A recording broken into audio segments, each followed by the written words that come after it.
by surprise. Jane, have you got No. that link all right? Did you have that link come through? Yeah, Karen's actually with me. We can't get on. See, we're at a job fair, so Karen is actually with me. She is here. Hi, Karen.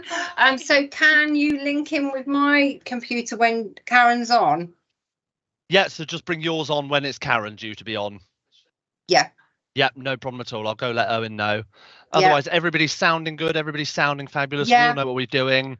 I've had a bit of a run through with Owen. Thank you so much. That's okay, Jane. Henry, just to check, they're not going to see me when they see the slides. They're not going to see you. So You're going to have a presentation. Because all they're going to see me is basically looking down and reading otherwise, and that just doesn't look right. Yeah, you'll come in when we bring your feed on, and then when it comes to the presentation, you'll be hidden away. Don't worry about that at all. Thank you. Right, I'll leave you all to it, my lovelies. Can we just remember to say next slide? So Henry team will turn the slides over, but you just need to say next slide, and then that'll go to the next. Yeah, right. I'm going to go tell Owen, sorry, that we're all ready to go. All right. Thanks, everyone. Thanks, Jones. Bye. Bye.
Good afternoon.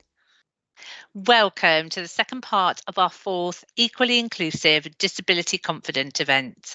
My name is Joanne Van. I'm the Integration Lead for CTEC Plus, and I will be your host for today. So thank you very much for joining us. So coming up today, we have Business Disability Forum, all about supporting recruitment and retention practices for people with PAN disabilities. We're delighted to welcome the South West Ambulance Service Trust, who will be presenting best practice tips for managers to make reasonable adjustments with confidence. And again, we're also delighted to welcome LifeWorks Charity, who are presenting how to make a range of reasonable adjustments through the recruitment process. So that's what's on the agenda, and we would absolutely love your input in today's session. So if you could let everybody know in the chat your name, which company you're from, and what you would like to get out of today, then that would be fantastic. If you pop any questions in the chat, we'll be monitoring any questions we receive, and then at the end I'll put them to our panel of speakers at our question time session at the end of the seminar. Feedback is really important to us. We would really appreciate your thoughts on today's seminar. This ensures we perform better and shape content for our future events. So, as if by magic, as I was about to say it, throughout the webinar, QR code will be visible on your screen. Please scan the code using the camera on your phone and complete our quick online feedback form. And you can do this at any point. So you can scan now, get it ready, put it through, or we will be popping it up at any other time that comes through. If you want to access the subtitles, please click on the CC button on the bottom ribbon band. So this is the second part of our Disability Confidence series. Anyone who missed the first part of the series, pop your contact details in the chat and we will send you a link to watch again. So just to give you a bit of background, if you are a new viewer here, CTEC Plus is a leading provider of employment services. We have inspired thousands of people to find and progress in work each year. Working in partnership with the Department for Work and Pensions, our bespoke, no-charge, fully funded recruitment service will give your business access to a diverse pool of our job-seeking participants who are eager to work. Our main priority is to provide our participants with work opportunities. We offer bespoke support to employers committing to remove and mitigating recruitment barriers, offering alternative ways to recruit such as work trials, work experience, volunteering and supported traineeships, which is an important first step towards being more inclusive. Our aim of this series is to encourage employers to join and progress through the Disability Confidence Scheme and gain the recognition and benefits of being an inclusive employer. Many employers that we speak to are re-evaluating their approach to hiring and disability inclusion, focusing on a more transparent process to reach out and encourage a more diverse applicant pool. A proven way to be more transparent is to promote at every opportunity how you recruit and support your employees. Your website is your shop window and a great opportunity to demonstrate your inclusive practices, especially on your careers page. Share and showcase your Disability Confident badge and all your good news stories. Hearing what you do to support your employees and celebrating putting them into action really helps build your inclusive brand and become an employer of choice. So if you'd like us to make contact with you to discuss your Disability Confident journey or chat about alternative ways to recruit, you can either pop your email in the chat, starting with @JaneForrest, and that's Forrest with 2 R's, or scan the QR code and we will get in touch. So our special guests are here today to share their experiences on how to make reasonable adjustments in the workplace and to discuss practical top tips to level the recruitment playing field, minimising the disadvantages that people with disabilities might face through hiring and retention practices. Okay, so first of all, we have a Disability Forum presentation from our first guest, Adrian Ward, who is Head of Disability Partnerships at the British Disability Forum, I believe.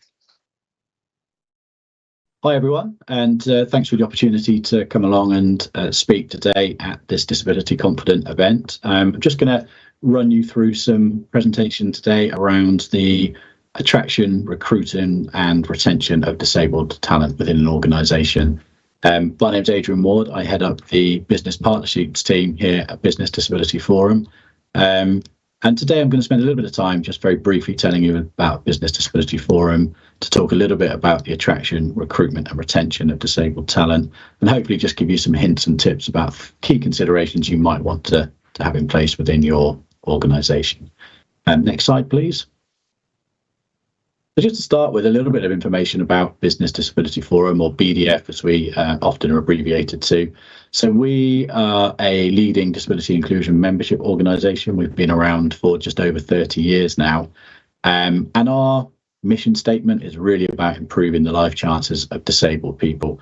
And we do that by supporting and working with organisations to really help them think about how do you attract, recruit and retain disabled talent. And also, how do you deliver your products and your services in an accessible way for disabled customers and service users as well? So we very much support from an employment perspective, but also from a customer and service users perspective as well. We work with over 550 organisations, which roughly equates to around about 15% of the UK workforce. And of those 550 organisations, about 50% of those are companies that we support not just in the UK but globally as well.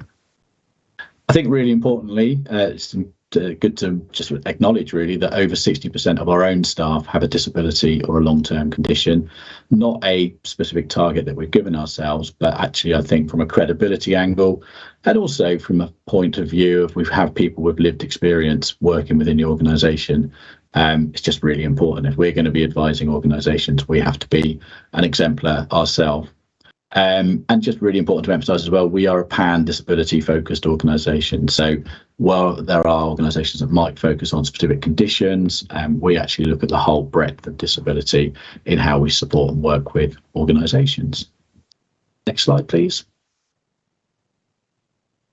So as I've mentioned, today's session is really having that focus on the attraction of candidates, the recruitment and selection processes, and how we retain that talent once people have joined the organisation. Next slide. I just wanted to start really just with a few of the more common comments or common myths that we hear from individuals when we're interacting with potential organisations that are looking at the recruitment and retention of disabled talent, and really just to blow away some of those myths and perceptions that we hear sometimes. These are just a few quotes that I've lifted from various conversations. The first one being, disabled people never seem to apply to our organisation. And when I hear comments like that, I will quite often gently challenge that, just to ask, well, how do you know? Are you asking that question? What is it that's telling you that disabled people aren't applying in the first place? Invariably, organisations don't even have the metrics, the mechanics to be able to capture whether disabled people are actually applying in the first place. Then there's an argument about, well, what is it in the process that might be discouraging people from applying? So try and unpick that a little bit and understand whether that perception is accurate. And if it is, what actually is it in the process that's denying or stopping people from applying? A comment such as, we will need to make adjustments and don't have the budget. The way I would normally counter that is actually to say that most adjustments that a disabled candidate employee might require are likely to be no cost or very low cost. It's quite often small adaptations to working practices for an individual is the thing that will make the real difference and remove the barrier for that individual. And even where there might be a cost involved with a particular adjustment, there are schemes out there to support with those adjustment costs, like the government's Access to Work scheme, for example. So I don't really think that's a reason why an organisation should be fearful. And actually, we're trying to help organisations understand that actually most adjustments don't really have a cost or a very low cost. The final comment on this screen, disabled people have more time off work. Well, the simple, most effective thing I will say to that is show me the evidence to support that, because I've worked in this area, this field for many years, and I've never seen a study or a piece of evidence to suggest that is the case. If anything, you will see data to suggest the opposite to that. In fact, the disabled people are less likely to take time off work or more inclined to ensure that they have that full and effective service as well. So I think that's a bit of a myth that's been built up over the years, and one that can be easily challenged. Next slide, please. I think that this first comment is fair.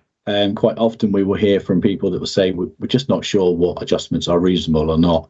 And that's quite often how we're helping and supporting organisations to really consider what the adjustment might be that's going to support an individual, and is it practical, and are you able to make that adjustment for an individual as well. So I think that's a fair comment in terms of we don't actually know what is and isn't reasonable. Quite often what we're trying to get an organisation to focus on here is actually just thinking about what's the barrier that an individual might be encountering, and what can you do to remove that barrier for a person. Quite often, as I mentioned on the previous slide, that adjustment is going to be something very simple, very low cost, and very easy to accommodate. Certainly I've heard this next comment, which is disabled people don't work in our industry. There are potentially certain sectors where it could be seen as more challenging for disabled people to be in employment in those sectors. But again, I would counter that to say that one of the sectors that has done a vast amount of work in recent years to increase the proportion of disabled people employed in that sector is the construction sector industry. And there's a part of me that says, actually, if that sector can get this right and can really make some ground in employing more disabled people, then really any sector can do that as well. So I think it's one where you sometimes just have to think a bit more creatively and think a bit more broadly about the term disability to start thinking about different roles that might be available within that sector. And if construction could get it right, I'm pretty sure most sectors could get that right as well. And then the final comment around managers not having the time to support disabled people. Again, my counter to that would always be a good manager will find the time to support any individual, whether they've got a disability or not. Everyone has different things that might come along in their working career where they might require some support. It could be related to a disability, could be related to childcare, and all sorts of different things that might be there. A good manager will spend time understanding the barriers that an individual might face and putting things in place to support that individual. So again, that shouldn't really be a reason not to consider disabled people coming into an organisation. So let's take those myths away and move on to the next slide and start thinking about some real practical things we can consider. So firstly, looking at the attraction and recruitment side of that employee cycle. So next slide, please. And if you just click on slightly further, it will bring up some text under each of the boxes. Thank you. So the attraction of candidates, we think, is something that's obviously very important to focus on for an organisation. I would say if you took this presentation in entirety today, it's almost worth working backwards. So think about getting your retention right first, so that you know when you do bring people into an organisation, you have all the pillars of support in place to support individuals. Then you can go big on that attraction of candidates. But taking things in a logical sequence, we're going to focus on attraction first today. And the first thing I'm going to touch on here really is about, as an organisation, thinking, what are you doing, what are you saying that communicates your commitment to disability? So if a candidate was looking at you as a potential employer, what are you saying that might resonate with that candidate? Are there things on your social media platforms? Is there information on your careers page, on your overall website? Do you have a diversity and inclusion page on your website that candidates can look at as well? Have you had any public statements, commitments, senior leaders talking about disability outside of the organisation, which might resonate with a disabled candidate? Are you involved with the government's disability confidence scheme, which is what today's session is looking at and talking about? And if so, have you communicated what you're doing around the disability confidence scheme to potential candidates as well? So I think there's something very big about having a very clear commitment, strategy, policy, activities that really demonstrate what you're doing as an organisation around disability. You get that commitment right, and you might start to have more disabled people looking at roles within the organisation. You've firstly got to think about your content and how accessible that is. So if you're steering people towards a careers page, is that fully accessible? Is every bit of information that you include on that careers page available to the candidate that's looking at that? If it's not, then potentially that candidate who might have a disability and might have barriers accessing that content might instantly think, that's not the organisation for me. You've sort of lost them at the first hurdle because you haven't provided the information in the most accessible way. So it's thinking about, is everything that we're providing to candidates online, if we're sending it to candidates in candidate packs and things like that, is that content accessible? And also, if it's not, or if we think people might require things in different formats, different ways, are we communicating that with potential candidates as well? So it's really about, are we thinking about accessibility? Are we presenting information in the most accessible way? And if we're not, what more could we be doing to get that information to potential candidates as well? I've then got positive action on the side of here, which is this third picture, which is really about what are you doing that is reaching out to those candidates and actually making a positive step to level the playing field and remove some of those barriers that disabled people might face in a recruitment process. Now, again, the Disability Confidence Scheme has a very clear initiative included within that, the Offer of Interview Scheme, used to be called the Guaranteed Interview Scheme. And this is very much about, as an organisation, taking a step which guarantees an interview to disabled candidates who meet the minimum requirements of the advertised role. A form of positive action, so to speak. There are other forms of positive action, but given what we're here to talk about today, it's really good to focus on the Offer of Interview Scheme and how that can be used to ring fence or to guarantee interviews to those disabled candidates that meet those minimum requirements for a role. It's not a guarantee of the job, but if it actually might help individuals get to a particular stage of the process and give them greater opportunity to demonstrate what they can and can't do at interview, then it's a form of positive action that can be helpful. And then the last box, rather cryptically on this screen, which just says 90% visibility of disability. The reason I've included this is that 90% figure is the stat that we quite often see in here, which is that actually 90% of disabilities, or just under 90% of disabilities, are not actually visible. So therefore, you've got to be thinking about this isn't just the visible and the obvious conditions. It's actually, there's a whole raft of people, a whole raft of candidates that you could be attracting who you don't actually know. You can't actually see that they've got a disability, but you need to be talking to that audience as well. So how visible is disability? How much more can we be doing to resonate to those candidates that come into that 90% category? People with mental health conditions, neurodiversity, conditions like that, for example, which aren't necessarily immediately apparent, but are things that you should be considering in how you interact with your candidates as well. So there's two angles here. There's a fact that a lot of conditions are not immediately visible, so you need to be thinking about what you can't necessarily see. And then there's also about actually how visible is the conversation around disability within your organisation. How much are we talking about this day in and day out? How much are we talking about making adjustments for candidates by putting external content on our websites, on our social media presence, etc., so that the whole subject of disability has some clear visibility for you as an organisation as well. Next slide, please. And again, we just click through to bring up the images and the text. Thank you. So it is not uncommon for us to be talking about barriers in the recruitment process that certain individuals may face and may encounter. I've pulled out a handful really today of typical barriers that we see, things that potentially create pitfalls or difficulties for some disabled candidates in the recruitment process. So just to pull these out and flesh it out in a bit more detail, the first box here we're talking about is online content. Most recruitment processes now involve an element of online interaction. That could be an online application form. It could be a written assessment that needs to be completed online. It could actually be the interview itself that's conducted online. So there's a real necessity to make sure that whatever you're using, whether that's that online application form, whether it's Microsoft Teams for the interview, it is fully accessible, and you are talking to those candidates about any potential adjustments that they might require in the recruitment process, and actually asking that question about adjustments at every stage of the recruitment process, because what I might need at an application form or on an application form differs to what I might need at interview, differs to what I potentially might need in an assessment. So it's really thinking about reinforcing that point, asking about adjustments, and then being creative and supportive in how you put that adjustment in place for individuals.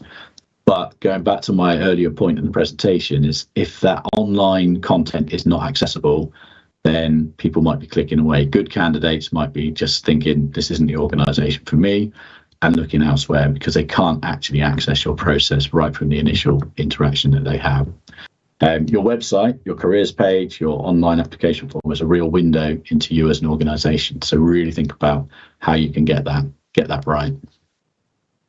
Job adverts are a little bit of the bane of my life, really, in that it's not uncommon for us to look at and review job adverts which are too long, are too wordy, are not really clear on the roles and responsibilities of the requirements of the particular post being advertised.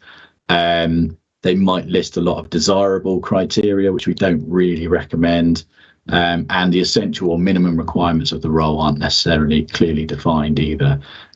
So I think anyone on this session today could just do a little bit of work, going back, looking at your job adverts and just thinking about, are they written in really good, clear, plain English? Is it really clear what the role requirements are? Have we set some really clear minimum criteria for the role, what we need, or essential criteria for the role? Have we stripped out any desirable, nice to have things which actually don't add any value to the advert? Are we talking about adjustments in the advert? Are we talking about our commitment to disability inclusion within the advert as well. If not, what more could we be doing that might resonate with disabled candidates?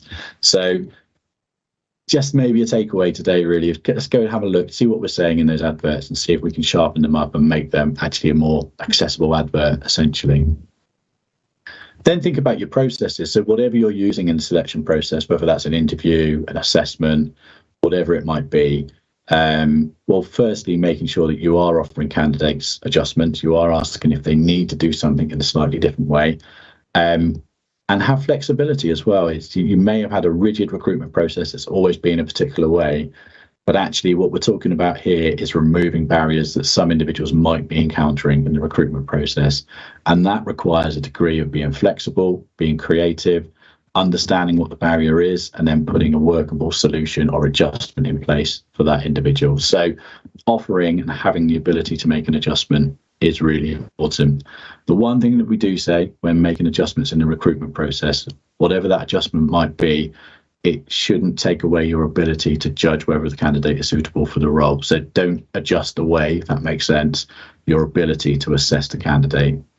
But do be creative and do think about how you can remove barriers for individuals. You can range from very simple adjustments, which might be actually the interview can be delivered remotely. It doesn't need to be done in person, and that might remove some huge barriers for some individuals. It could be about extended time in an interview. It could be about maybe some candidates for cognitive processing reasons might actually benefit from having the questions visible whilst the interview is going on or sent to them in advance of the interview. There are so many different adjustments that could be considered, but just having that ability to be flexible, we think, is just a really important thing to consider. And then people, really. So this last box talks about disability awareness and confidence. You can have the most perfect process. You could have the best policy ever written in terms of considering and making adjustments for candidates, etc. But you will always be reliant on people to bring that policy and that process to life as well. So it's really important to be thinking about, are the colleagues that we have that are involved in the recruitment process, whether that be hiring managers, recruitment teams, etc., are they aware of what their role and responsibility is? Are they aware in terms of making adjustments to candidates and understanding the barriers that candidates might require? Are they fully conversant on what they can and can't ask in the recruitment process around disability? If the answer to any of those is no, then that might lend itself to actually what do we do to upskill people in those roles. If the answer is yes, I think it's still healthy to do some spot checks or some pulse checking occasionally to make sure that policies and the processes are being applied consistently across the organisation day in and day out in the recruitment process. But I think it's a really important part of the jigsaw in that, you can have your policies and processes doing everything you need it to do, but you need your people, your key people managers, people in HR, recruiters, etc., to bring these policies and processes to life day in and day out. Next slide, please. So just moving really into the retention piece now. So we've spent some time looking at the attraction of candidates, looking at how we make sure our recruitment processes are doing and basically bringing to life and helping getting candidates into post, hopefully. Once that candidate's been successful, what's really important is retaining that talent within the organisation. So next slide, please. And again, if we can just bring the text up as well. So to re-emphasize the point around policies and processes, really, so there will be certain policies, processes that actually are fundamental to ensuring that you're effectively supporting disabled colleagues within an organisation. So, for example, we could be talking about attendance management, performance management, redeployment, for example. Thinking about, do we talk about disability within these policies? And if so, what are we doing and saying that supports the retention of disabled talent within the organisation? Training and awareness. So again, line managers are key here, but it could also be your HR professionals, etc. Need to really be conversant in not necessarily every disability condition or disability or long-term condition, but actually thinking about how to have supportive and sensitive conversations with people and what to do, for example, if somebody does require an adjustment. Having an adjustment process or policy is absolutely key, I would say, in ensuring that if somebody does require an adjustment, you have something in place that can quickly kick in and enable and ensure that that individual has the adjustment they require. And then finally, support mechanisms. So knowing all the different support mechanisms you have in place, HR, occupational health, employee assistance program, disability staff network, so on and so forth, know what's available and make people really aware of how they can access all the information and support that's available to colleagues. And then next slide, please. Just coming towards the end of the session today. Please do not forget about the onboarding process. This is such an important stage in this whole employee life cycle. It is your opportunity really to ensure that if a new starter is joining you, that on day one, when they come into their role, they're starting their post, they have all the adjustments they require so they can just get on with their job and be effective in the role. It's a huge opportunity, but if you get it wrong, the worst case scenario is you have people in post still waiting for an adjustment weeks, maybe even months after they've actually started within the organisation. So just make sure you've got a really clear handoff or process, which means once we've made the offer of appointment, we're asking about adjustments and people are starting on day one with everything they require in the role. And then really just to finish off on the next slide, please. Just to steer you to some further information, firstly to our website, and we will circulate the slides subsequently to the session today. Firstly, to check out our website and also to sign up to our newsletter so that you can access our information on a regular basis. And then the final slide, please. This is just our contact details. So the website address, if you'd like to find out further information on there are free resources on our website as well. And if anyone likes to pick up any points that I've made today, or just has a question or a query, or just wants to come through and have a conversation, my details, email address and phone number are also there as well. So really, it's a whistle-stop tour today around the attraction, recruitment and retention of candidates. I hope there's been some things there today that you can take away and think about how you can apply those within your organisation. If you would like to know more about Business Disability Forum, please do get in touch. Always happy to have a conversation. Enjoy the rest of the event. Thank you so much for that, Adrian. Some really, really interesting points that have been made there. Now we would like to welcome our next guest, and I think she's ready and waiting. So welcome to Karen. So Karen Holdsworth is the Equality, Diversity and Inclusion Lead at South West Ambulance Services Trust. So thank you so much for joining us today, and I believe you've got a presentation to share with us. I have got a presentation to share with this. Good afternoon, everybody. Sorry, I've just had a fit of the giggles. So, nerves and stage fright. So I'm going to just get over that and then move on.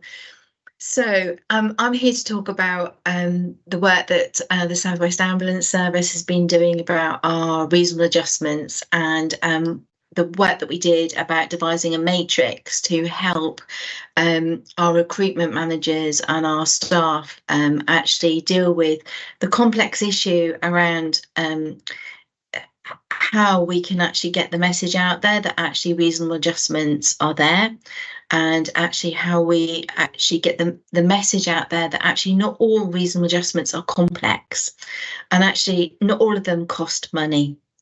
So we wanted to get the message out there that actually 67% of adjustments cost nothing.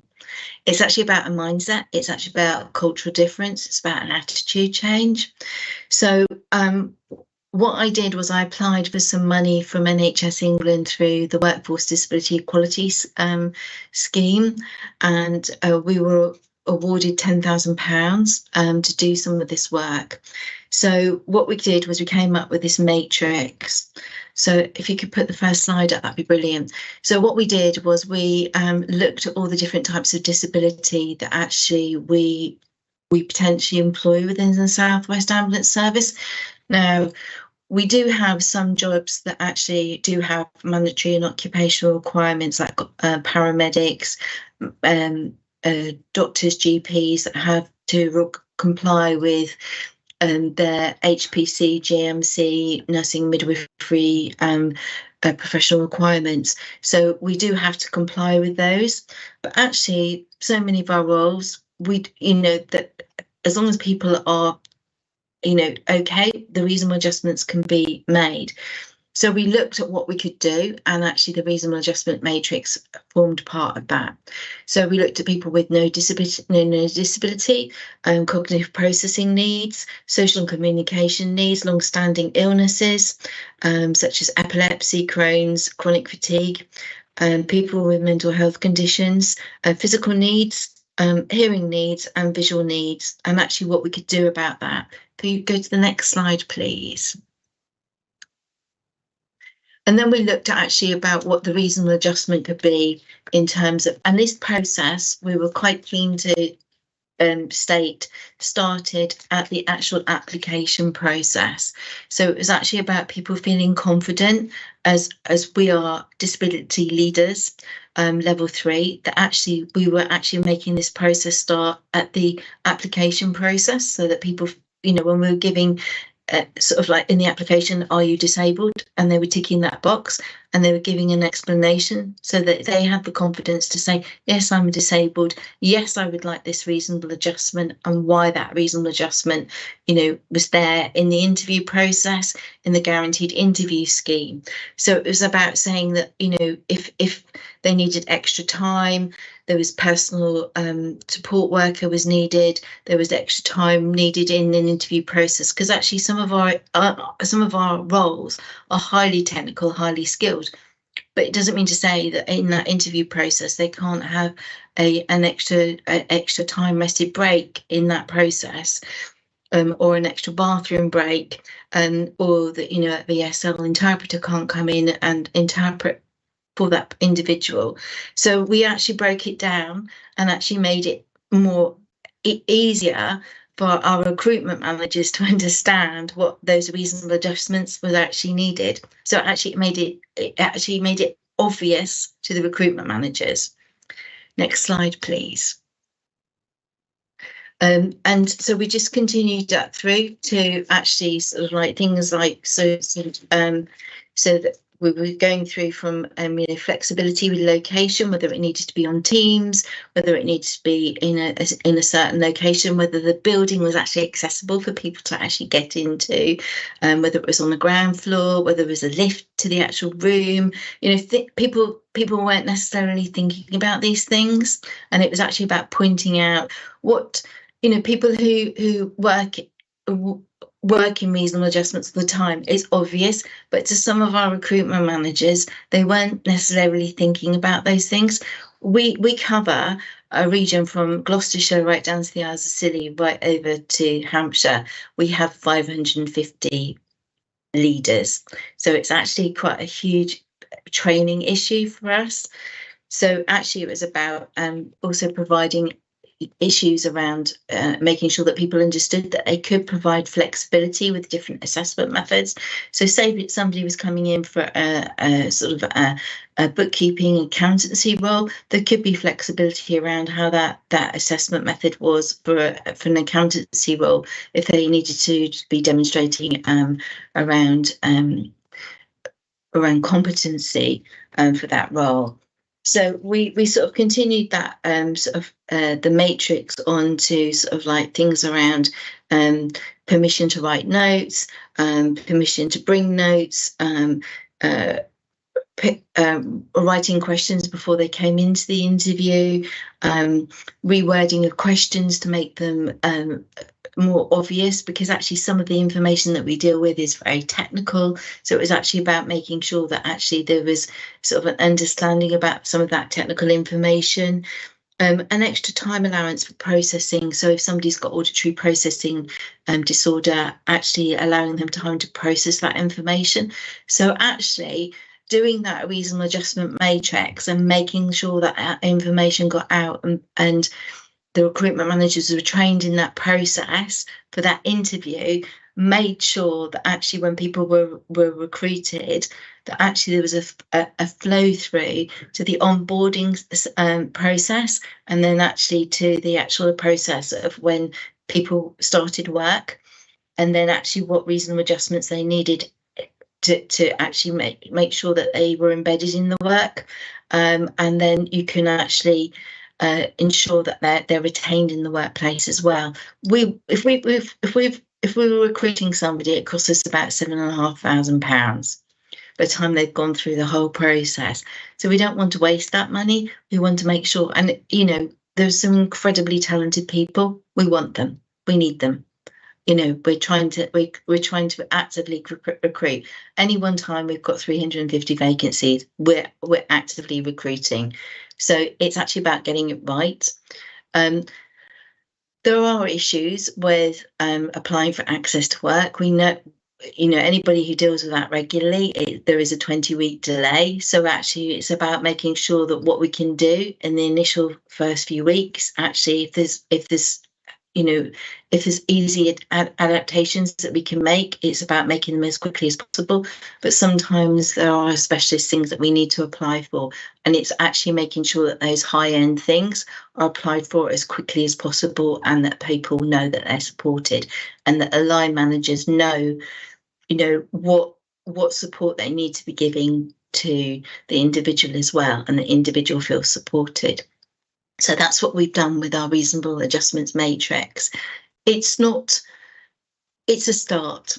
It's a start, and it's a journey. I'm going to be completely honest about that. It works sometimes. Sometimes it needs a bit. Sometimes it's a bit clunky, But it's been a huge cultural shift, and it's still been embedded. And we're still working on it. It was some innovation funding that we've used, and it's still being embedded now, and we're still working on it. So, but it's proved positive in a way that actually we've employed a number of people with disabilities that actually need to have actually had that opportunity, and actually using the matrix has made it easier to actually sustain them in work, whereas I feel that actually possibly they wouldn't have had that opportunity before. So that's where I'm coming at with that my presentation really. Thank you so much, Karen. Thank you so much. That was really interesting. Yeah, and you answered one of my questions that I had there at the end. No, that's fine. But I appreciate it's all very new and it's still being embedded in. But is there any ways that you're making your managers accountable for a fair recruitment process within their departments? I think it's actually about them. You've got managers who've got different backgrounds, different levels of training. It's actually about them sort of relearning their listening skills. Some managers are excellent at having active listening skills, but it's actually about them reminding them sometimes of their active listening skills. It's actually about them understanding having a greater awareness of disability. So with the 999 service, we deal with medical emergencies. So we have almost like two models of disability going on. We have the medical model of disability, but actually for our employees, we need to have the social model of disability. Because it's actually about creating independence rather than using the medical model, which is actually what the 999 bit is. So it's actually about a cultural change there as well. So in terms of accountability, it's about increasing that understanding and mutual respect around independence, around disability. It's actually about creating that disability awareness and actually what it actually means to have reasonable adjustments in the workplace. And it's actually about creating that training environment. So it's actually about sort of like, this is what happens at application. This is what happens before we even interview. This is what happens at interview. This is what happens at onboarding. This is what happens in the first few weeks. This is what happens in the first 3 months. It's what happens. And it's actually about making people aware and then accountable. If they have an awareness, then their accountability increases.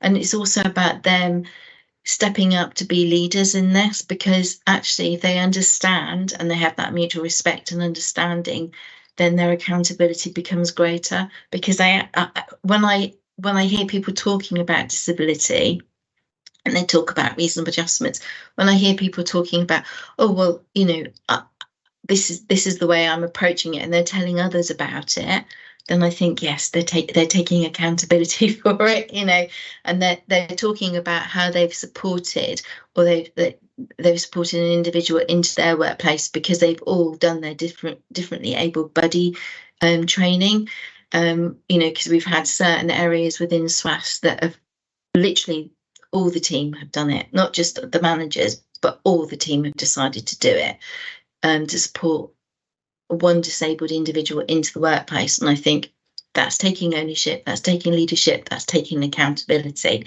And I couldn't be prouder, really. I know I shouldn't be proud, but I just feel, well, that's taking accountability, that's taking ownership, that's actually supporting the individual, and the individual feels that they belong. They feel that they're included. I don't think there's any problem with feeling proud about that. You've clearly, worked hard on bringing that matrix in, and people are making sure that it's an integral part of your recruitment process now. And like you say, that will just increase the accountability. So it sounds fantastic. Yeah. I think you touched on one then when you were talking, but are there any other inclusive initiatives that employers might want to consider that would give people with disabilities a chance to shine and showcase their talents? So we've been working with CTEC Plus, and we've also been working with the Royal Devon and Exeter to look at bringing in Project Search, which is providing internships for people with learning difficulties. And so we're looking at that. We've been looking at it for quite a long time, for probably about 18 months now. And the reason why I've been looking at it so long is because the ambulance service doesn't necessarily have all the departments that a hospital has. We don't have portering, we don't have catering, we don't have certain other departments that you would traditionally provide the internship placements. But what we do have is we do have fleet and equipment, we do have make ready.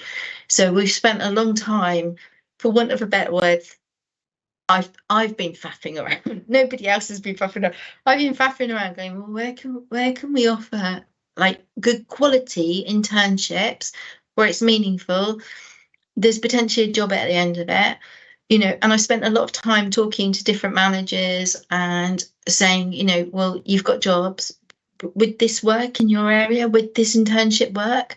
So yes, we're now at the stage where instead of setting up a new, a whole new scheme for us, we've decided to work in partnership with our other NHS colleagues and sort of be the third, fourth placement in Project Search with another NHS trust, because we think that would work better and it'd be more supportive for the people that are potentially going to come work with us, and hopefully, if they want, they get a job. Yeah, we need the people.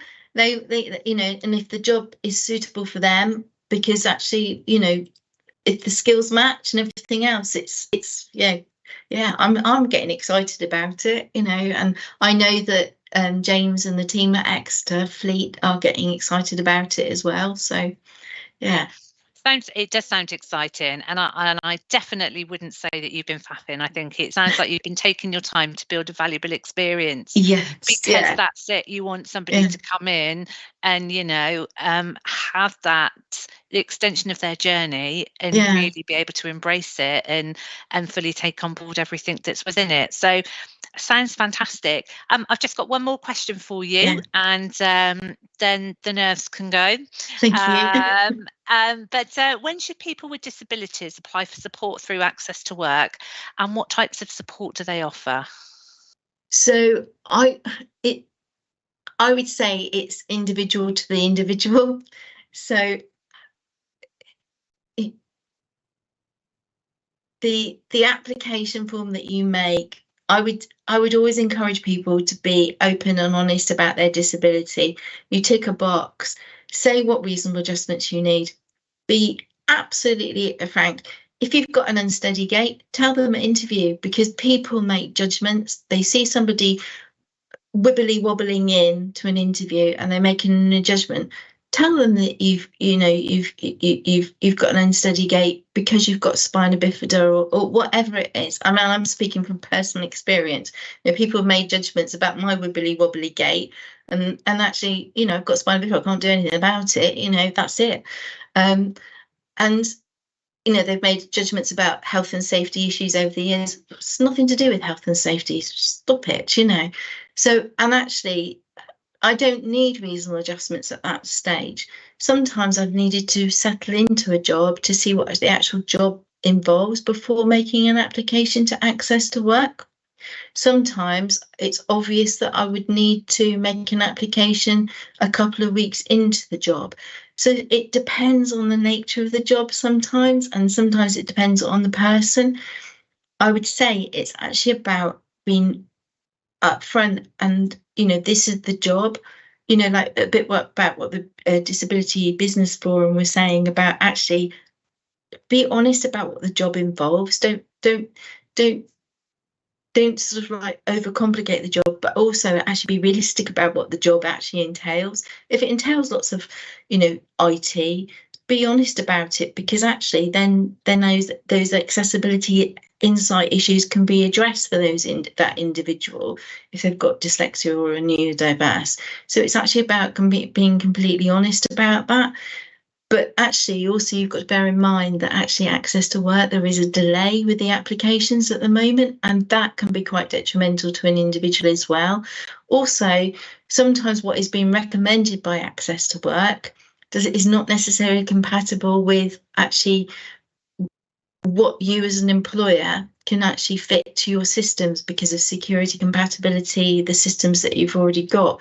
So it's actually about doing an assessment about what you've already got and what you can actually provide your employee. Microsoft Office has got an awful lot built into it. Know your systems and know what you can offer your employee. So it's actually about that. I would never say to anybody, don't apply to Access to Work, but apply for the high-end stuff. Don't apply for some of the low-end stuff. Apply for the high-end stuff. Apply, for the stuff that is really going to make a difference to somebody. Text speak, use Microsoft Office. Voice recognition stuff, use Microsoft Office. It's already built in. It's just use it properly. The high-end stuff, or the executive functioning skills, the coping skills, the high-end stuff that people that with auditory processing, or maybe you've got neurodiversity, the executive functioning and coping skills that they never had training for in school or in college, they missed out on. Get those skills paid for and done, that they need, so I would encourage them to do that rather than getting voice recognition software that's already built into stuff already. But yeah, I would think, I honestly think that, if people need stuff, they should apply for it. It's the reason why these schemes are set up is to actually absolutely get people into work. Fantastic advice there. Thank you so much, Karen. It's been an absolute pleasure to listen and hear all about your matrix, and thank you so much for joining us this afternoon. Please don't go away, just in case there are some questions that come in at the end. But lovely to see you. Thank you. Thank you. Okay, so next up we do have a story to show you about one of our participants. And so this is Libby's story. So Libby has autism and was a participant with us on the Work and Health programme. Warren's Bakery in Penzance offered Libby some work experience, and here is her story. This is a lovely story.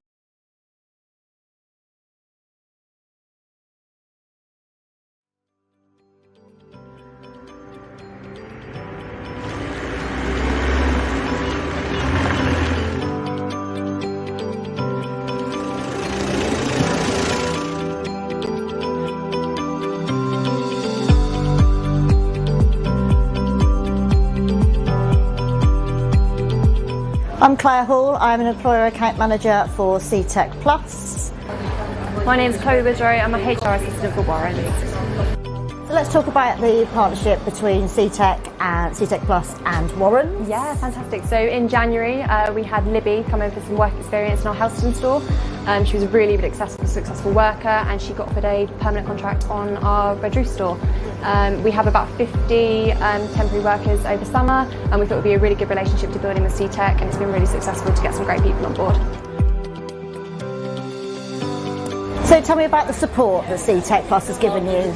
So in terms of Warren's Bakery, we'd always like to recruit with an open mind, but having some amazing success stories in place would be really great to prevent any future barriers in place.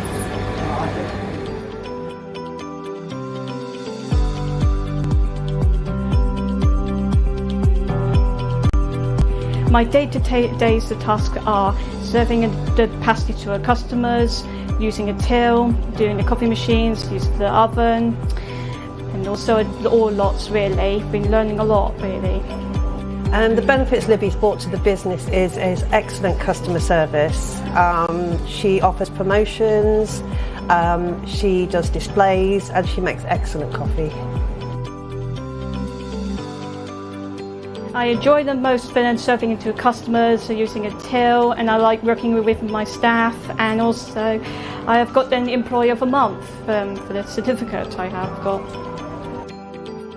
CTech Plus have been very supportive and patient with me, and my work coach Dawn has helped me out and let me go for that pace, and she knows things don't get too much for me. And I had a work fit, she works with a team, it's called Trisha, and she helps me out, and she rings me every week or two to check on me to see I'm feeling okay.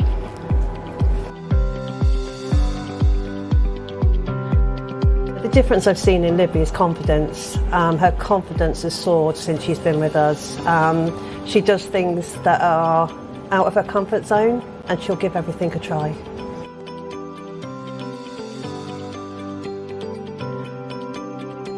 I already worked with CTech Plus and named Dawn, and she told me about the Warrens, and I was going to do lots of interviews, and afraid things didn't come out well when I didn't let me know anything. So I decided to ask if I could do some more work experience, and then then Dawn has got an idea for do some work experience and asking for a few companies to let me know and everything. And lucky. Good news is the Warrens only wants to let me and Dawn know. And after that, then we went on meet Andrew to talk about then if it's possible if I do some work experience in the Warrens. And it went well. And then they offered me a job for the permanent, and I accepted it. I would say to other employers to give people with autism a chance, because they are really hard workers, and everybody deserves a chance to work.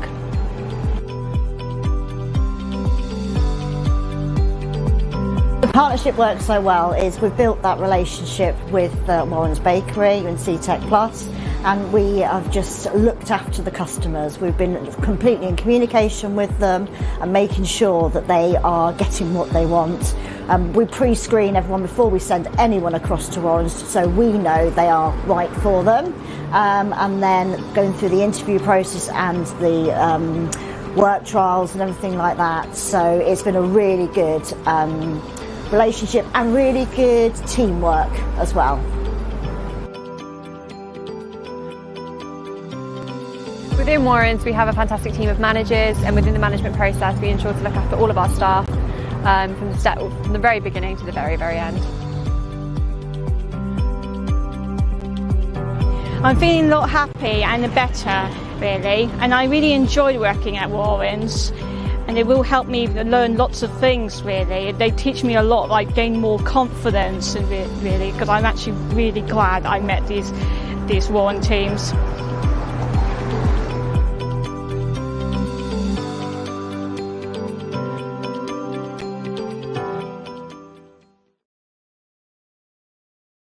Oh, thank you to Libby and the Warrens Bakery team. I've seen Libby's story a few times now, and I've just got to say, I always love how proud she looks when she says that she's got the job. It's fantastic to see. But I also wish that we'd stop showing that video on a lunchtime broadcast, because I haven't had my lunch yet, and some of that looked amazing. But anyway, moving swiftly on, I digress. My next guest, I'd like to welcome Elaine Price, who is the HR manager at LifeWorks charity. So Elaine's come along and will be sharing top tips in supporting people with all disabilities through the recruitment process. Thank you, Joanne, for the opportunity to be here this afternoon. Really looking forward to talking to all of the participants today, talking through obviously our recruitment process for reasonable adjustments. Can I have my first slide, please? So I'm going to talk to you today through the reasonable adjustments we make to actively support disabled candidates through our recruitment and selection process. We've been asked to give you the opportunity to see what we do and how we support the candidates to navigate their recruitment journey at our very small charity. Can I have my next slide, please? Firstly, I thought I'd give you a little overview about our charity, because we are actually a learning disability charity. We're a charity based in Devon that's grown since our beginnings nearly 30 years ago, and the majority of our operation is based here in Dartington. We operate a college of further education, residential and respite homes for adults and for children, and also run our community enrichment programmes.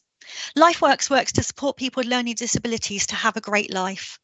Our services have people's needs at the heart and strive to reach their full potential. We currently, across the charity, employ 111 employees across our services and across our head office. Can I have the next slide, please? I want to share with you the following 3 statements that we have from our people and culture strategy. These demonstrate our commitment, and it's what we live and breathe in every single day.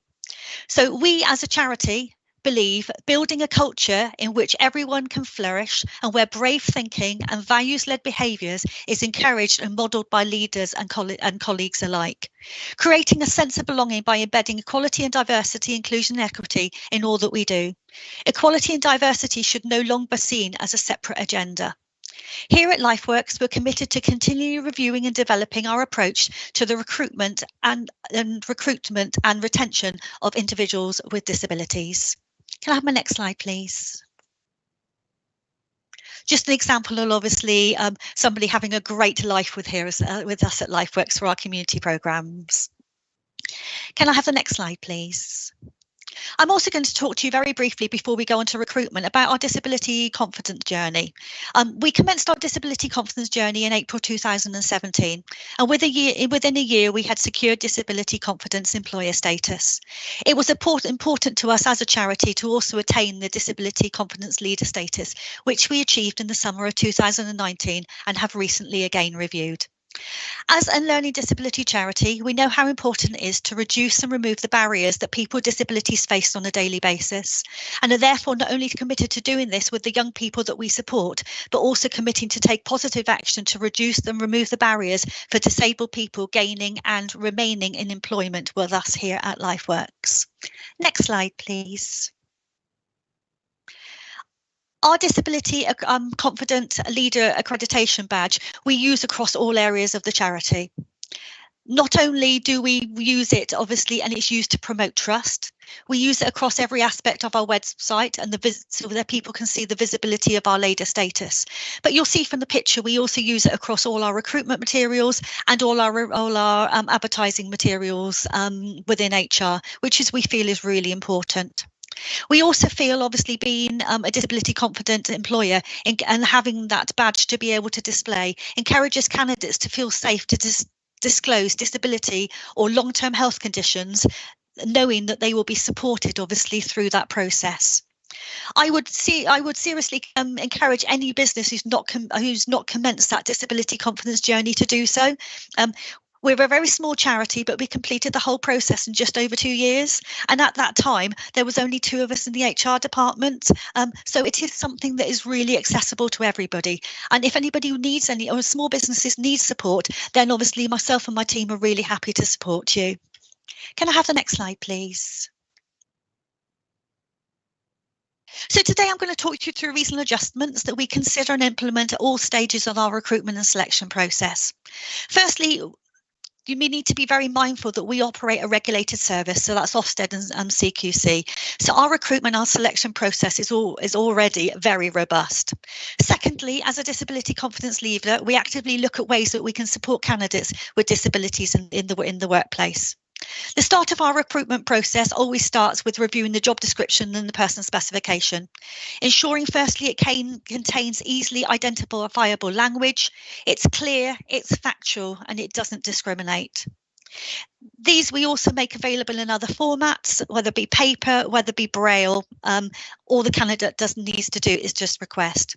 The second stage is obviously reviewing our adverts every time we go out to advertise a new role. Reviewing the language, ensuring it's clear, easy to read. How does it actually explain the role? And it's not using abbreviations or jargon that people might not be able to understand. Also, we include a statement about our disability confident employer status, and we also operate a guaranteed interview scheme, which I'll talk to you a little bit about later. We also, which is very important, make sure we have really clear communication details on all of our adverts. I'm going to read you an example. If you require any further information about this role or support with the online process or other formats that might be available, please call Charlie, always name that person at the telephone number, include an email address. Try where permissible in our adverts to have that named person, because it's really important, obviously, for a candidate who probably is quite concerned, obviously, about applying and concerns about the process, to know who they're actually speaking to at the end of the phone. It makes the candidates' contact with us, obviously, a lot more fluent and a lot more, they'll be a lot more confident to engage with us. Next slide, please.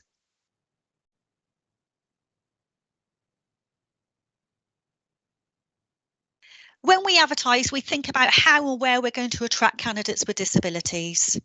So apart from advertising on all your usual well-known jobs boards, Facebook postings and recruitment agencies, we also look at specialist magazines, and we constantly review in the Disability Review magazine.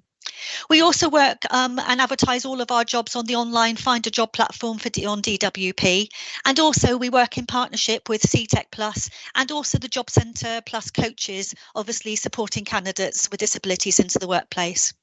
We also actively attend Job Centre locations and their disability confident recruitment events, which are called Moving Forward, and we actively get involved with them in our local area when they're available. These events are often about supporting and coaching candidates with a disability to navigate applying and interviewing for roles, and also what reasonable adjustments they would need to be put in place, but not just through us, about giving advice about what employers can actually do. We believe as a disability confidence lever, it's great to be supporting candidates through this process, even though often the roles that we have at LifeWorks might not necessarily be suitable for them at that particular time.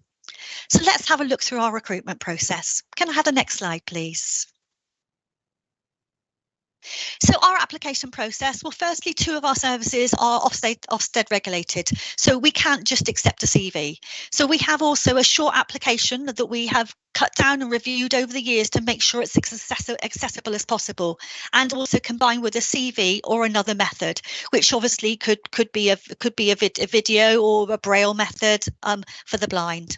As discussed in our adverts, we constantly review the language, ensuring that all of our application processes are clear, concise, and all our questions are easily accessible to our candidates.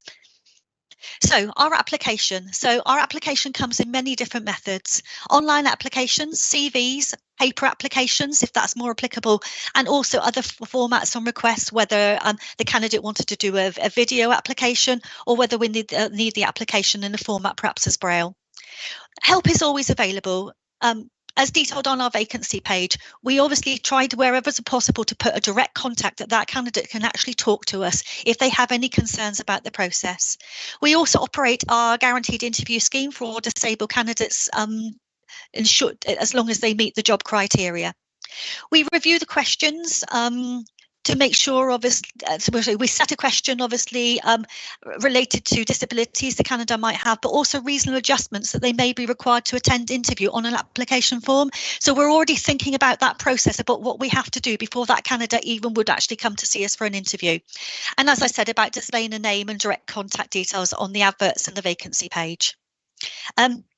Just to give you a couple of examples, obviously, on the questions. So 2 questions on our application form.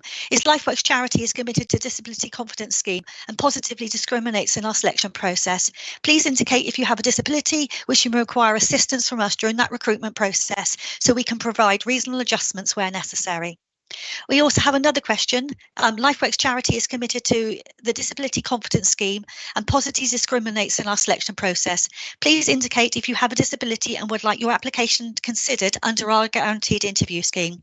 We have and will actively support disability candidates to complete their application process, whether it be providing different formats, supporting completing with the online application, whether it be supporting with uploading CVs or supporting with the whole process. We have a number of candidates have come into us face to face in the office, and we've sat and we've supported them to actually go through the whole application process.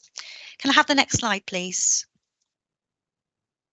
The next area we would look at is shortlisting. As a disability confidence employer, we're committed to encouraging applications from applicants who declare they have a disability, provided they meet the minimum job criteria as specified on the person's specification, by offering them a guaranteed interview.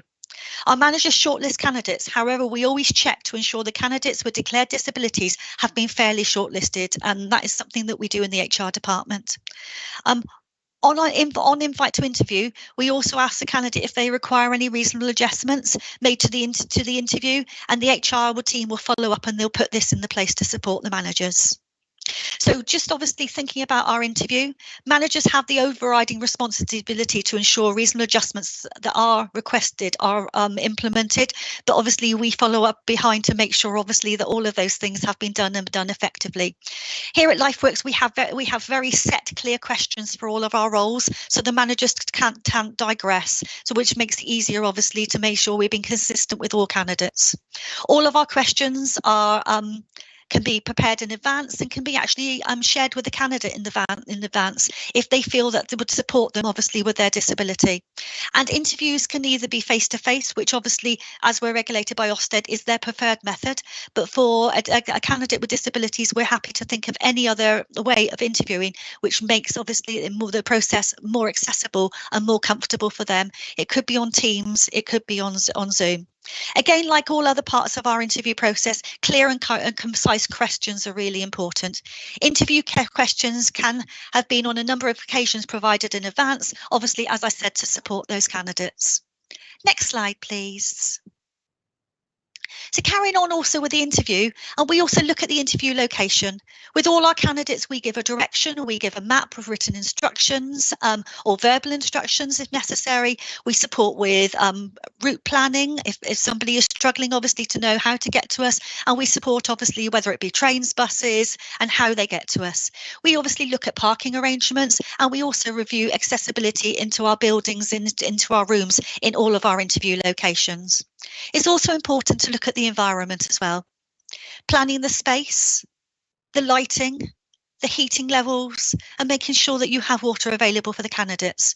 We also support individual candidates. If they need a buddy through that interview process, one of the HR team will actually support a candidate with disabilities. So what we actually do is we tailor our process to meet each individual candidate. To give you an example, we recently had a candidate for interview who was partially blind. We made reasonable adjustments so she could park directly outside the building, an easily accessible route into the building. She called the HR team when she was ready to be collected from her transport, then we safely escorted her and her guide dog into the building. The interview brief was to include a presentation. Instead of this visual presentation, she pre-recorded the presentation, which we played to the interview panel. The HR team will buddy any candidate in an interview, as I said previously, if required. Nothing about that process was difficult. We just needed to think about things different, and to be able to support candidates with disabilities. Sometimes it's just about thinking outside the box about how you can actually support them. There are also other ways disability candidates can show obviously their skills apart from a structured interview. Work trials is one. Now that's difficult for us because of the nature of what we do, obviously being regulated by bodies. We have to have enhanced DBSs and verified references before anybody can actually volunteer within our services. So work trials don't work for us within those parts of our organisation. But we look at practical exercises and assessments. We look at work experience in areas of our charity that are not Ofsted and regulated. We also do engage a lot with volunteers, and we have a lot of volunteers who actively work across all of our parts of our organisation. And we're also looking at apprenticeships commencing in September 23 with our students at our Learning Disability College to actually get them ready for the workplace and provide apprenticeships. My team in HR and our senior leaders are very disability confidence aware, but how do you make your managers and your senior staff aware of their responsibility through the recruitment and selection process? Can I have the next slide, please? All of our managers and senior employees complete online recruitment modules, which includes safer recruitment and inclusive recruitment, prior to being involved in any aspect of the recruitment process. I do not let them live until I know that they've actually completed all of these things. Our recruitment and selection policy must be read by all our recruiting managers, which also there has sections on reasonable adjustments and also obviously the Equality Act. To ensure managers are trained in all aspects of disability competence awareness, they attend a half-day training session with the team at Be Ready Employer Hub at Devon County Council, and that those sessions have been really beneficial for our managers. We're also running workshops for all our staff on disability competence awareness throughout, obviously, this year, and disability competence is also covered at all of our employees' inductions. Can I have the next slide, please? Just some of our staff obviously out on one of our adventures over the summer. So can I have the next slide, please? So finally, as part of my presentation, I want to just look at some other considerations that you might want to have a think about. The next one is onboarding. We offer support completing all forms, DBS applications. That if anybody's had to complete one, knows that obviously they can be quite challenging. So we support, and candidates come into the office obviously to be able, and we support them through those processes. We ensure that we have copies of easy read policies, and a lot of our company literature is easy read as well, which is obviously on our HR platform, Breathe. As far as induction, we also review formats of how we complete inductions, how we deliver inductions. We look at environments, obviously, as per the interview, but we also provide paper copies of the slides. And we also conduct our inductions face-to-face or on Teams or on Zooms, whichever is suitable, obviously, for those individual candidates. So our onboarding, we offer support through all parts of our recruitment process. Candidates who struggle to complete things, as I said, like complex DBS and application forms, we support face-to-face. We had a new employee recently that stated that his eyes were really affected by looking at light on a projector scheme at induction. So as a reasonable adjustment, we printed copies of the slides. Then he could actually read the slides instead and not have to look at the board. Simple things that you can do to support people. Can I have the next slide, please? Also, obviously, we have comprehensive guidelines for our managers on recruitment and selection of disabled candidates, including our guaranteed interview scheme, which, as I said earlier, they obviously process and they have to read and be trained on before they get anywhere near any of our recruitment process. Access to work application. We obviously support with that, what reasonable adjustments to support the candidate, and also any risk assessments, obviously, of them going into our service areas. When somebody new starts, we look at parking provisions, we look at whether they need specialised chairs, we look obviously any equipment or any speech recognition software, obviously, that we can support them with. If we're recruiting a candidate with disability, obviously, that needs support through access to work, as was spoken about earlier, we will support them to commence that process. And as it was said earlier, that process can take obviously quite a long time. So if we can support them by start the ball rolling quite early, obviously within their recruitment processes with us, then that's something, of course, that we would want to support them to do. Can I have the last slide, please? As a team, we're constantly reviewing and learning what we do to provide reasonable adjustments, not just throughout our recruitment process, but throughout the whole employee life cycle, as every candidate employee with a disability has different needs and they have different requirements. However, as a disability competence leader, we're committed to ensuring the journey is as easy and supportive and an inclusive one. So finally, if we're a very small charity, we're a very small team, but we have gone on that journey.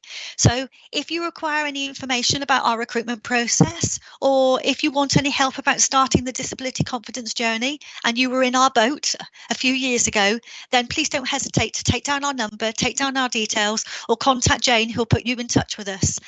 Thank you very much for giving me the opportunity to come and talk to you this afternoon, and I hope some of our top tips from a small charity here in the Southwest have been beneficial. Thank you for your time. Thank you so much, Elaine. That was great. There was a lot of information there that people can take away and a lot of top tips. So thank you very much for sharing. So next up, we have a video around our supported traineeships. Project Search is a supported internship for people with a learning disability or autistic spectrum conditions. Project Search is based on an academic year, and it has excellent employment outcomes for its graduates. Through developing skills and gaining excellent references, interns gain employment both within the working environment and in the wider community.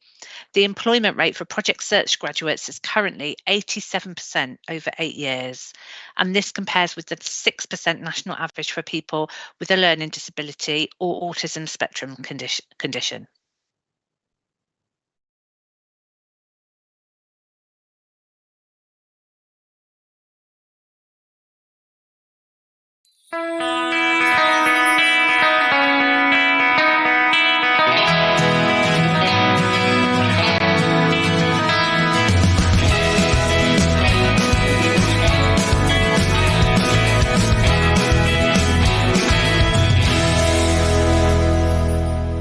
My name is Charlotte. I'm an employability advisor. I work for Plus and I am based here at RD&E in Exeter for Project Search.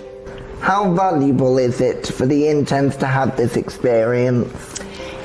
So Mark, I would say that it's extremely valuable. Would you say it's valuable? Definitely. Yes, so in terms of what experience our interns get, you get to experience all different departments across the hospital, don't you? Mm-hmm. So it's really great that the interns can actually see what job roles are available across the trust, and they can get proper hands-on experience. And I think as well, would you agree, Mark, you learnt lots of different skills? Yeah. So I would say it's extremely valuable for our interns because they get to learn all those employability skills, they get to build their confidence, they get to work as part of the team here at the Trust and be part of something bigger. They get to step out their comfort zone and they get to be pushed and challenged and hopefully at the end of it get meaningful work full time. My role is an employment advisor here for Project Search. So what I do is I do all things employability with the interns. So the main goal really is to get the interns into full-time meaningful work. Part of the role is working with different departments across the Trust so I can build those relationships up so I can get our interns into all different areas of the hospital so they get to really experience what jobs are out there, and also for the interns to sort of tell me what they enjoy doing, because it's really important, isn't it, Mark, that you get a job that you enjoy at the end of it. Well, my name is Patrick Grattan. At the moment I am working with the maintenance team in the estate department.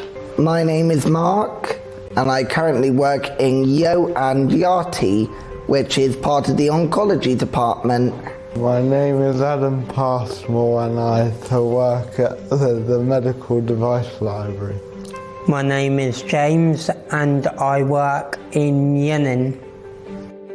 So one of my tasks is the flushing, so within these wards to make sure no bacteria is growing within the pipes, as well as fixing a few items like wheelchairs, wheelable tables, stuff like that. I take bloods up to the blood room, collect prescriptions, make teas and coffees, deliver sandwiches, deliver hot meals, and just generally chatting to patients. I clean all the equipment and clean all the mattresses as well. I am an admin assistant, so it consists of data entry and data analysis. The one thing I've enjoyed is the chance to prove myself in the working place, and as well being appreciated for the work and welcomed into the group. It's helping me really well to get in the future a full-time job. I've been offered a 18-hour contract, part of the medical device library. I enjoyed the team. It's helping me gain confidence and think I can get a job. My hopes will be to learn the skills from the hospital to then use them in a possible another job. My hope for the future is to hopefully live independently and make my house a complete Lego museum. So my name is Tom Webb and I'm an assessor trainer for Petroc. So Petroc are delivering the qualification side of the programme. So we're doing a level 1 qualification in developing employability skills alongside functional skills, maths and English if the students should need it. I think it's very valuable. It gives them an opportunity to do some real life work and also develop their skills within the workplace, but at the same time gaining some qualifications as well. I think it's been brilliant working in partnership as we've been able to pull in the experience from all over. So obviously plus with the employability side of it has been invaluable as it is an employability course, and the NHS as well giving us the opportunity to carry all this out within the hospital setting. So Patrick, tell me, would you recommend Project Search to future interns or people that might be interested in applying next year? Yes, I would highly suggest it to anyone I know, just because it would give them a chance to prove themselves in the working environment, and it takes off the stress of looking for the job and waiting for the call for an interview. It would give them a chance to prove their skills. So James, what things while you've been here with Project Search have really, would you say, helped you? I'd say the job coach has helped. The teams I've worked with have helped me improve my confidence to get a job. And is there any teams in particular that you would say have really helped you? Yenin. So Adam, how have the staff at the hospital here made you feel? Welcoming and friendly. So are you looking forward to then? I understand that you've been offered a job here at the hospital. Yeah. Are you looking forward to starting work? But how I am, it should be good. So Mark, what would you say to future interns wanting to maybe apply for Project Search? Stay away from the cake. Otherwise you won't get away from it. Would you definitely recommend joining? Yeah, definitely. Brilliant. So what I love about my job is of course, I'm going to say I absolutely love working with the interns. That's why I do what I do. I have a passion for employability as well, but for me, I think I know the potential that our interns have, and I just like seeing at the end of the project here, at the end of their 3 rotations, seeing the intern move into employment and be a totally different person to how they were in the beginning. It's really, I really do enjoy it. It's really meaningful.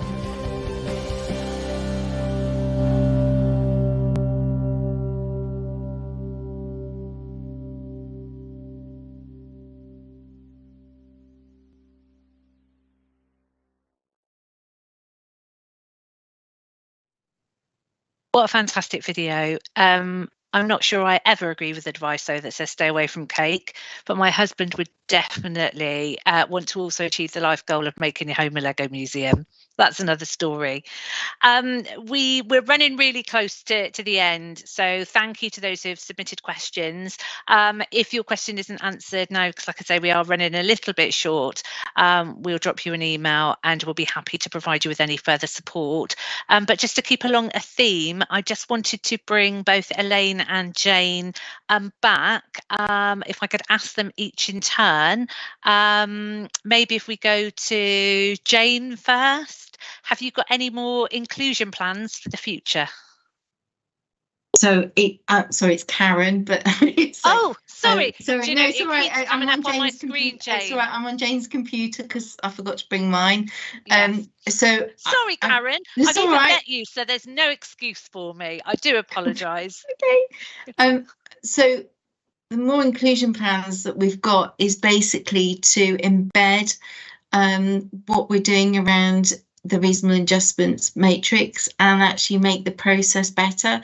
And actually what was interesting was listening to Elaine and what they're doing as a small charity, because actually obviously the South West Ambulance covers the whole of the Southwest, and actually although we've got things right in pockets and various places, actually it's about for us it's about upskilling 550 leaders.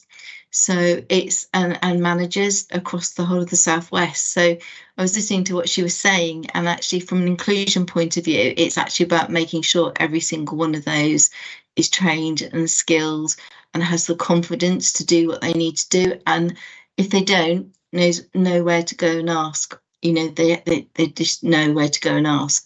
And for me, that's what I'm going to be working on in the next year. Fantastic. Thank you, Karen, and apologies again. Clearly too busy thinking about the cake as well. Well, so am I. I'm thinking, I said to Jane, do you not think we should be sitting here eating cake? So the next one, that's the plan. Absolutely. I'm there with you. Elaine, what about yourselves? I mean, you've done an incredible amount already, but have you got any more plans for how to include more inclusion for the future? I think from us, from a charity perspective, it's about working with our managers and working with our senior staff to ensure not only do they look obviously at our reasonable adjustments through the recruitment process, but also actually when that employee is actually with us and constantly reviewing and ensuring obviously we're supporting that colleague through their whole employee life cycle with us. Also, I want to look more this year, obviously, as I said, at apprenticeships. Obviously, that's going to be quite a big thing for us, but not just apprenticeships, obviously, for our students who have learning disabilities, but also opening it out, obviously, to candidates who are not already connected with the college. And also things like work experience. And I said, obviously, work trials.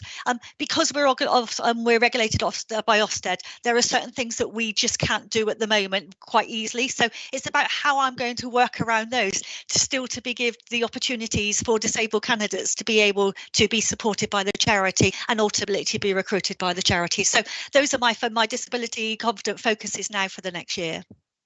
Fantastic. Well, thank you so much for joining us, Elaine and Karen. We've really loved hearing from you. And thank you to all of our other guests today who contributed to the session. CTEC Plus celebrates disability inclusion. We love to work in partnership with employers to explore alternative recruitment solutions that are designed for flexibility and to enhance the applicant employee experience. So if you would like to take advantage of this fully funded support and advice, you can either pop your email in the chat. Can we have is the QR code available just to come up quickly? There it is, look at that. So if you could scan the QR code and then we can be in touch. So from all of us and from Chaos TV, thank you so much for being here with us and enjoy the rest of your day. Thank you.